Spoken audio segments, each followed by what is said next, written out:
Ford's passive anti-theft system, or PATS, uses transponder keys to prevent vehicle theft. PATS prevents theft by requiring special keys with embedded chips that communicate with the vehicle's computer.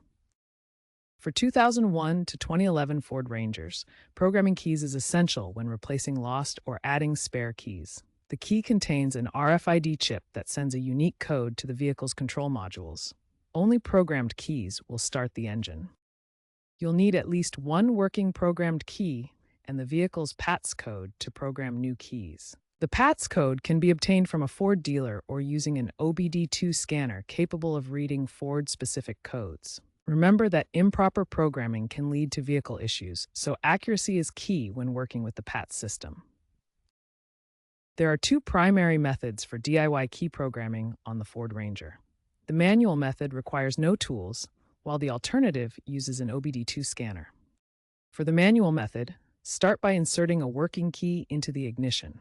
Turn it to the on position for exactly 3 seconds, then back to off. Repeat this cycle twice more for a total of 3 cycles. On the third cycle, leave the key in on. The security light on the dash should begin flashing rapidly, indicating programming mode. Within 10 seconds, insert the new key and turn it to on. If successful, the light will stop flashing. Finally, test the new key by starting the engine. Alternatively, use an OBD2 scanner.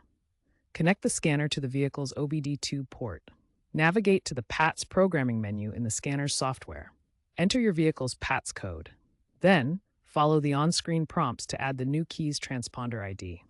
Ensure you use PATS-compatible keys such as Ford part numbers H74 or H75 or aftermarket keys that match the vehicle's frequency of 134.2 kHz.